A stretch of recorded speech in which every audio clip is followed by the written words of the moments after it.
Hello everybody, my name is Zool, and welcome to my introduction video to my ENB Comparison Series 2 on my YouTube channel. In this video, we're going to be taking a look at the settings, the mods, and the recording setup that I'm using so you can better understand exactly how much of a performance impact the ENBs will have on you. I used a very standardized testing procedure for these videos using the exact same clips in the exact same location at the exact same time with the same weather and the same hardware. These were pretty much all recorded back to back to back, so there is no need to worry about kind of differences in my settings. So let's get started by talking about the hardware. First off, I was using a NVIDIA GeForce GTX 970, the MSI one. I have an unboxing on my channel if you're curious about the graphics card. That's what I was using, and it worked really well. CPU-wise, I was using an i7-4770K. Again, full specs for my PC are available on my channel about page, youtube.com/c/Zool, XUUL is how you spell Zool. Anyways, as far as the Skyrim options are going, I was using kind of a customized version of Ultra. This is how I tend to play the game because it gives me the best blend of performance and quality. And I never drop below 60 FPS when using this, and I'm quite happy with it. I could probably bump some of this stuff up all the way to Ultra, but I don't, because in very few rare scenes, I get a performance drop, and I just cannot stand going below 60 FPS in this game. It almost physically hurts me. Anyway, anti-aliasing and anisotropic are off, obviously, as well as FXAA. If you're using an ENB, these should pretty much always be off, and you should use the ENB to kind of manage your frame rate and keep it at 60 FPS, because Skyrim runs a little wonky if you go above 60 FPS.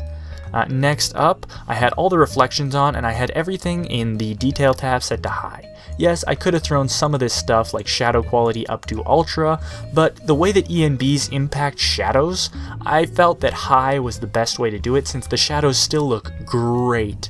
But the performance impact from Ultra caused me to drop a couple of frames and I wasn't quite satisfied.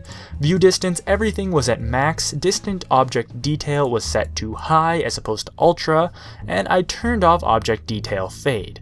These were the settings I used in every single one of those clips, from the vanilla clips to the other clips. So if you're curious, match your settings to mine. If you have the same hardware, you should get similar performance results. Obviously, if your settings are a little bit different, kind of adjust in your head for a couple of frames of difference. Now that we've done with that, let's take a look at the mods that I used for the ENB showcase. For the water, I used pure waters.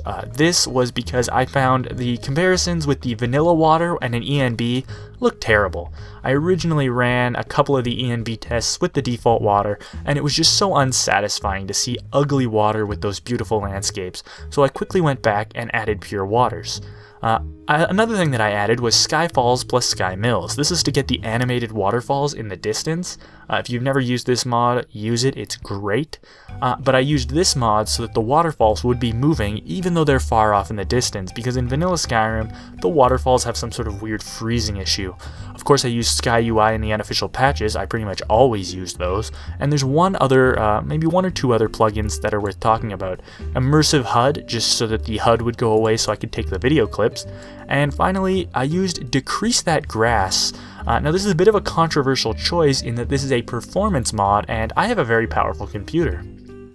The reason I used this is because I don't really notice a difference in the way that the game looks. I mean, it's just kind of a subjective thing, but to me, when using Decrease That Grass, Skyrim still looks great. But if I combine an ENB with Skyrim and this, I can actually record at 60 frames per second as opposed to recording at 30 and playing at 60. And to me, that's worth the trade-off, especially for making YouTube videos. So keep in mind I am using this plugin. It's a bit of a controversial choice, but I used it in all of the comparison shots so I could get buttersmooth 60 FPS.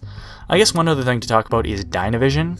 I was using Dynavision for some of the ENB comparison videos, but not most of them. I mention if I use Dynavision. When we're regarding personal use, I generally turn off the depth of field in the ENBs and just use Dynavision anyway, because I find Dynavision is more configurable and better than the depth of field built into ENBs. Finally, if you're curious, DCF is the dual cursor fix. This is for if you Alt-Tab or if you have multiple monitors and you kind of get your mouse cursor in Skyrim, you just install this plugin and it fixes that. Finally, I had alternate start installed. Doesn't really affect things, I just used it to get to the different locations for the screenshots faster. Alright, finally we're going to take a quick talk about how I installed these ENBs. I use the FXAA ENB Suite Effects Manager version 3.2. If you don't know what this tool is, I'm planning on doing a video on it, but this is basically something that lets you switch ENBs quickly. If I do make a video, I will kind of throw a link here or in the description, and if not, comment and be like, Zool, you idiot, you forgot to come back and add the annotation, which is pretty much what I always do when I say I'll come back, because I never remember. One thing of note for mod organizer users like myself, you need to make sure you take care where the Skyrim prefs ini is.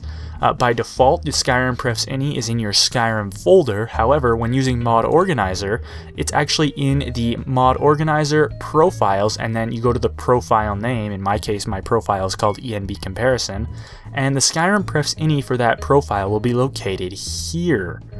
So keep that in mind, because this will give you an error unless you change that. I didn't know that, and I was having a little bit of trouble, and it was kind of frustrating.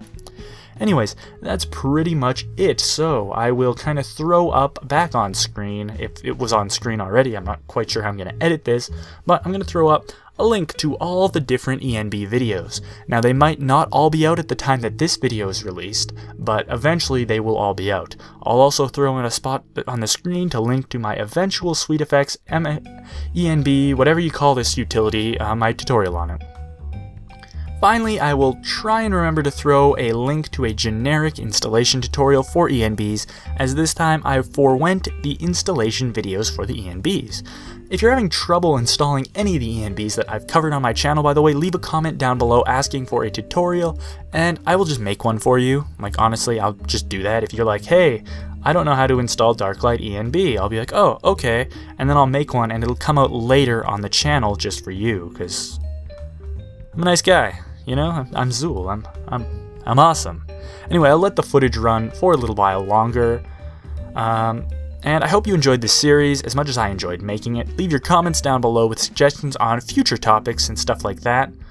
Who knows, maybe we'll do something like this for one of the Fallout games. That might be fun, huh?